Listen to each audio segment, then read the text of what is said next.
connection and they're not your ideal clients. That's okay. But a lot of people will. And if you can create that kind of connection where they go, oh, and it maybe they don't buy from you in that moment, but you have just created a relationship that is going to be nurtured and that is stronger than you can believe. And those people will hang with you until they are ready to buy. And some people will be ready to buy immediately, but you've basically started a relationship that's of such amazing trust because you have touched them in a way that is real and personal. So that's the other part of this. It's kind of like, what our intention is conversion. Sure, you want people to buy, but you want them to buy more than once. You're really looking to build a tribe of people that really do feel connected to you and invested in you, and people who have been affected by your message and what it is that you do. So you are really building a community and tribe of people that are into you and feel connected to you.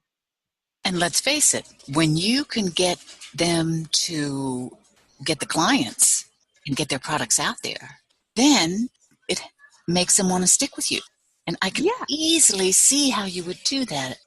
Instead of the salesy and all that stuff, you're getting people to really set the intention of love, of connection, of loving what they do. And they do love what they do, or else they wouldn't be doing it.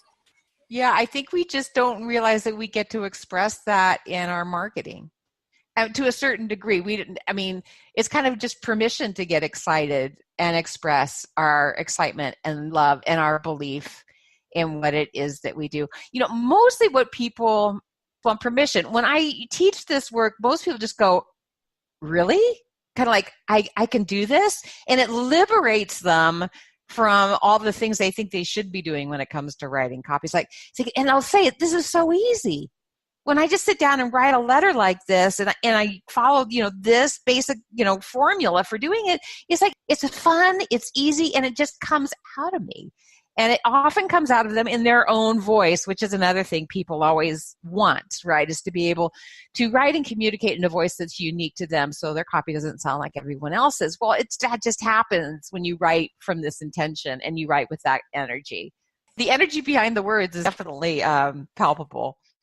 Yes. You're giving them fun in their business.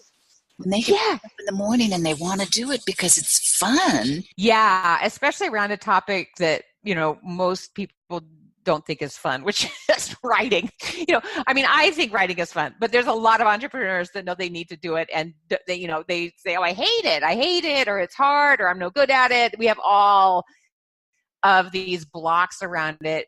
And most of them come from feeling we have to do it in a certain way. It comes from our English teacher or from someone telling us our writing stinks. And no one's ever said, you just get to write from your heart. And I'll be honest with you, it's like you write from your heart first and you write like the wind and you gush out a love letter. And yes, you do need to go back and edit it. And there are certain principles and guidelines to really help you take your passionate, rough draft and then turn it into a concise, compelling piece of copy that people can read easily, digest easily. The guidelines and of copy still apply. It's just that you're using them in a way that facilitates a message that's of service to your clients. You mean I can't just write it, correct the spelling, and go? Yes, you can. You can. There's certain times when you can, but I would never advise that depending on what you're writing. It's like, that's great for a manifesto, and sometimes it's fantastic for an email. If you were writing a sales page, it would depend, because you have to also realize we have to take into consideration how people can digest a message. You do have to be, it's kind of like if you're going to have a dinner party, you have to cook food that actually people will be able to eat and digest. Otherwise, it's not going to be much fun for them, and it's probably not going to be much fun for you. So there's just some certain things, it's like if you wrote a big gushy long love letter and you just stuck it up as your sales page, most people are going to get through the third or fourth line, and then it's just going to become too much for them. So it's like, how do you take that and you have the heart of that and the energy of that, but you're able to edit it so they can get those yummy little bites and they keep wanting more and they keep being hungry for the next line and for the next line instead of feeling like you're force feeding them. So there is an art to that. There's a science to that. But it's so easy to teach that once you know how to just really let your rough draft be this wild, passionate, authentic love letter. Then you have the raw material. Editing, once you learn a few snips and tricks, and the copywriting principles aren't that complicated. They could become very complicated and very complex. I'm not going to say that copywriting at a certain level isn't incredibly, sophisticated. It is, but it doesn't need to be. And it doesn't need to be for entrepreneurs that are really writing to their ideal clients. If you're going to be writing for a company or someone selling millions of software to something, it's like there's a whole sophistication in that. But we just want to make the connection. I'm talking about writing copy that makes a very personal connection with your prospective clients, a connection that gets them hooked on you and on what it is that you have to offer and creates a relationship for the long term. I hear you. I'm kind of like a Reader's Digest type writer. Oh, great. Well, no wonder I lose people. I'm trying to give them everything in that sales page that is so dry. Oh, that's what you mean. Yeah. Well, yeah. But once you understand how people, read it and digest it, it's easier for you to. There's people like you that kind of just give people the kitchen sink and they give it just like the facts, ma'am. And then there's people that do the opposite, where it's a lot of passion and not a lot of fact. So it's just finding that balance and knowing what it is that people are looking for and how their brain works in terms of what goes on in someone's mind when they're reading a message. Like, you have to get their attention. You have to meet them where they are. And this is what you do with your words. You meet them where they are. You let them know that you understand them, that they're in the right place.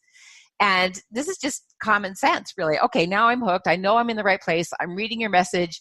And now you're telling me what I really want to hear, which is this thing that I've been wanting. There's an answer. There's a solution. It's possible. It's possible in this way. And now that you've convinced me that, yeah, I hear you. I get that you get me. I understand that you see me and you know what's going on with me. Now I want to know the details. And then the brain kicks in, the left brain kicks in and wants to know all the facts.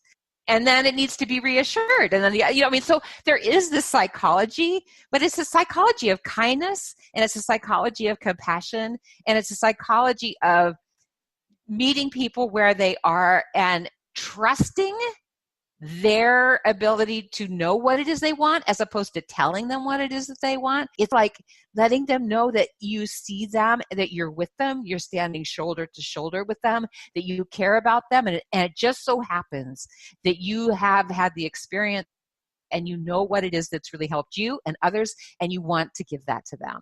I love everything you're saying, and I'm sure we have plenty audience members that want to get hold of you.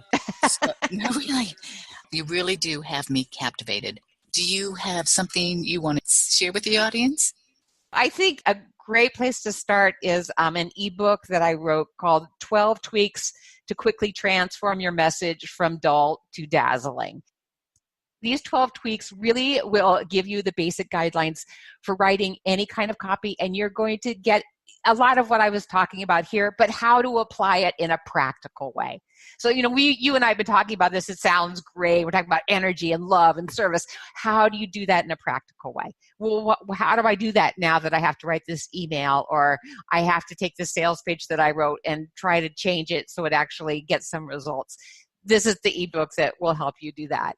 You can get it at, the URL is 12tweaks.com, and that's the numeral 12, 12, tweaks, TWEAKS.com. That is perfect.